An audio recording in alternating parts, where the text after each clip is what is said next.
This is the start of our day two hunt. On day one, I didn't talk about what we had as a setup, but on day two, you'll see the setup we started with in the morning. Once again, two birds are coming in pretty fast. We're using a strutter decoy, which is why this bird is not coming in. He's definitely not a dominant bird, so he's trying to skirt us, and you'll see the strutter. So he's going to try to flank him and come in on the side. There's the strutter fan.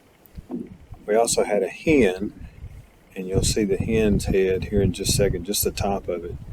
So he's just coming around trying to come in on the Jake side because we also have a Jake, so that's the side he's trying to come in on. And I believe he would have come all the way in and given us an opportunity if it hadn't been for a nosy doe who just couldn't stand the whole setup and had to come in and bust it up. And you'll see all that in just a second. But two birds would have given us a shot had not been for this fussy doe. So just watch.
So this is day two evening, and it's, as it said in the caption, it had 40-mile-an-hour winds, and you can hear all the wind noise. My brother is several hundred yards away filming us, and he can't see us from his angle where we're exactly. He knows where we're sitting, but you can't see it in the camera.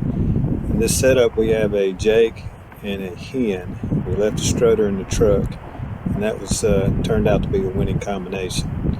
So this is the dominant bird here, and he's with two hens, and he just kind of films him with the hens, and I think there's a couple of jakes with him as well. So that's what he's watching right now.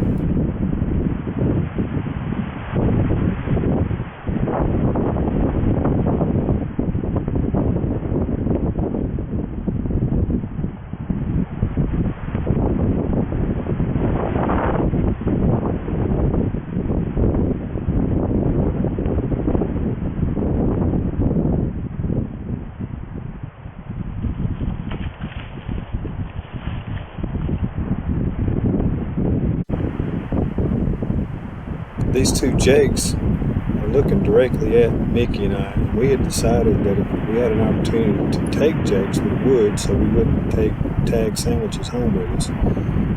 But when these two jakes showed up, they were looking right at us, so we never got an opportunity to draw back, which is actually a good thing because we have more action here in just a minute. But these two birds get tired of looking at us and they kind of wander off. And then Craig will actually cut the camera back to the left and see where we're sitting.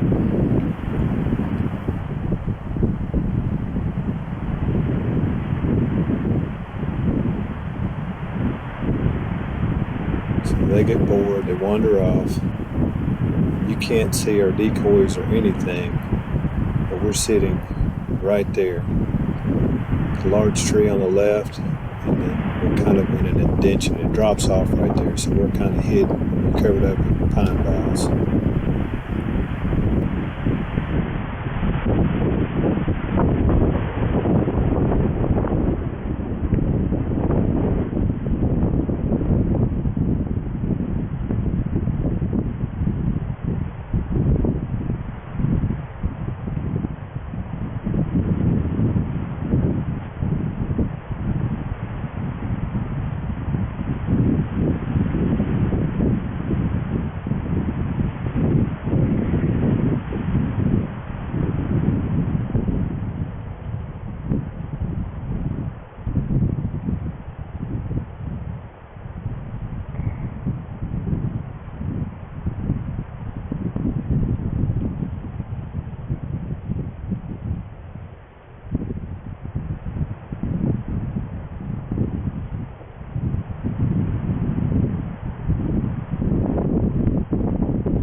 Alright, so these two jakes go back with the dominant bird.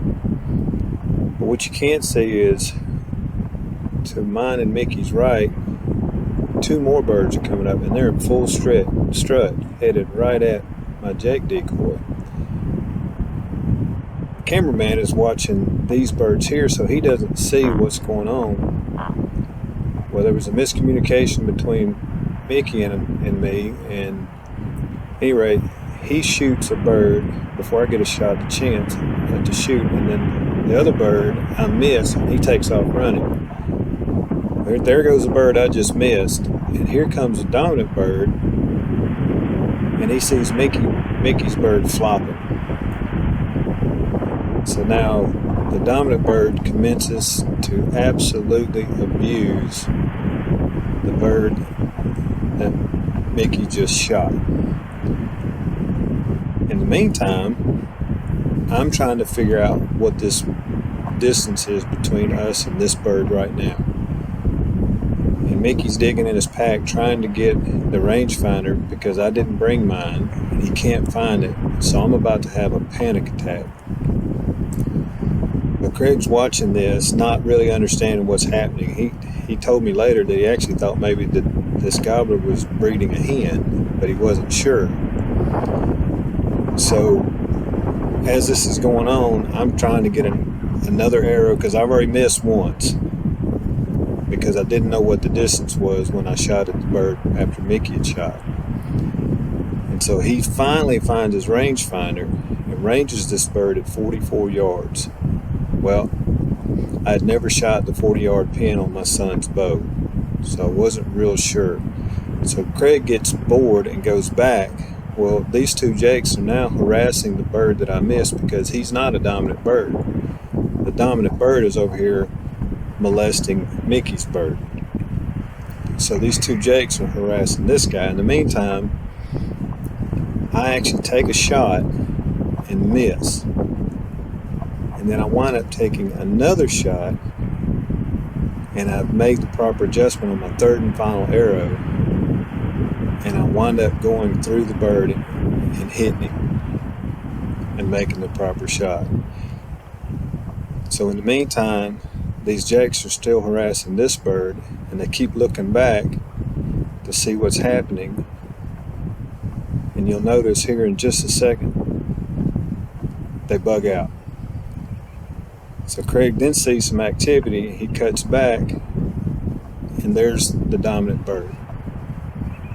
And so now he doesn't know what's going on because he didn't see the shot. He just sees a flopping bird, and then he sees these two idiots. That's me in the lead, and I catch the bird, and I just completed the Miriam Mile, and I'm out of breath. So that's how the hunt ends. So hope you guys enjoyed it. I know we did.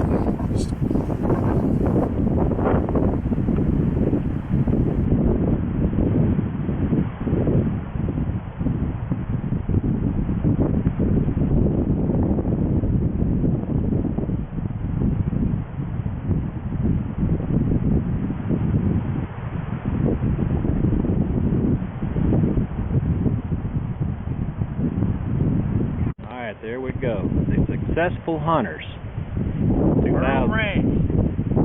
2014, South Dakota, Miriam.